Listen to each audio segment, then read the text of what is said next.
Hello friends, welcome to my channel just যাবো। আমি মনিকা নতুন আলু দিয়ে চিকেনের স্পাইসি ঝোল তৈরি করে আজ আপনাদের দেখাবো।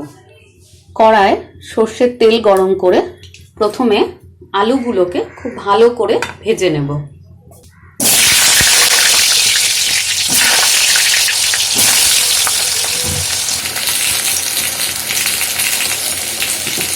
আলু ভালো করে ভেজে তুলে রেখেছি। আলু ভাজার পর কড়াইয়ে কিছুটা তেল রয়েছে, এর মধ্যে আমি আরও কিছুটা তেল দিয়ে দিচ্ছি। টোটাল 4 টেবিল চামচের মতোই পরিমাণ আমি তেল নিলাম। আমি কড়াই তেল গরম করে নিয়েছি আর তেলে আমি গোটা গরম মশলা ফোড়ন দেব। এখানে আমি নিয়েছি এলাচ, লবঙ্গ, দারচিনি, কয়েকটা গোটা গোলমরিচ আর তেজপাতা। তেলের মধ্যে গোটা গরম মশলা দিয়ে দিয়েছি। আমি এবার দিয়ে দিচ্ছি 1 চামচ চিনি। এতে মাংসের রংটা খুব সুন্দর আসে। আমার গোটা গরম মশলা ফোড়ন দিয়ে সেটা ভাজা হয়ে গেছে। পেঁয়াজ আর টমেটো ভাজা হয়ে গেছে। এর মধ্যে আমি মিশিয়ে দেব 2 চামচ আদা বাটা আর 2 চামচ রসুন বাটা দিয়ে খুব ভালো করে কষিয়ে নেব, রসুনের কাঁচা গন্ধটা যাওয়া পর্যন্ত। আদা রসুন ভাজা হয়ে গেছে। এবার ওর মধ্যে আমি মিশিয়ে দেব 2 চা চামচ লঙ্কা গুঁড়ো, 1 চামচ হলুদ গুঁড়ো, 1 চামচ ধনে গুঁড়ো আর 1 চামচ জিরে গুঁড়ো।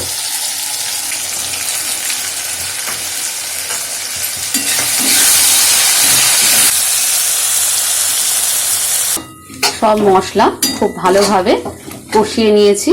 এর মধ্যে আমি মিশিয়ে দিচ্ছি 2 চা চামচ লবণ। মশলা কষানো হয়ে গেছে। এর মধ্যে আমি এবার মিশিয়ে দেব 1 কেজি চিকেন।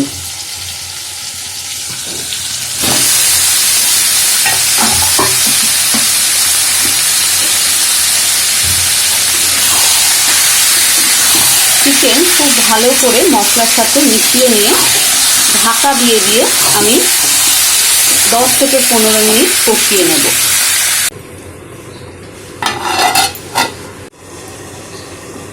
পাঁচ মিনিট পর ঢাকাটি খুলে আমি খুব ভালো করে আবার নাড়াচাড়া করে দেব। দেখুন মাংস থেকে হালকা জল বেরিয়েছে। এবার এর মধ্যে আমি মিশিয়ে দেব আগে থেকে ভেজে রাখা আলু দিয়ে খুব ভালো করে মিশিয়ে আবার ঢাকা দিয়ে রাখবো 2-3 মিনিট।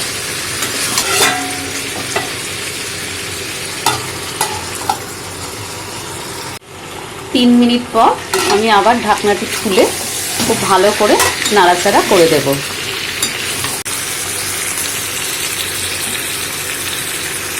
মাংস খুব ভালো করে কষিয়ে নিয়েছি।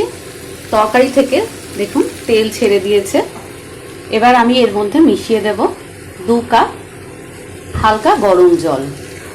গরম জল এই জন্য দিচ্ছি, গরম জল দিলে খুব তাড়াতাড়ি মশলাগুলো ঝোলের সঙ্গে মিশে যায়। গরম জল দিয়ে মাংস আর আলু খুব ভালো করে মিশিয়ে নিয়েছি। এবার ঢাকা দিয়ে আলু আর মাংস সেদ্ধ হওয়া পর্যন্ত রান্নাটা করব। ঢাকা দিয়ে 10 মিনিট আমি মিডিয়াম টু লো ফ্লেমে রান্নাটি করেছি। এবার ঢাকনাটি খুলে দেখে নেব মাংস আর আলু সেদ্ধ হয়েছে কিনা।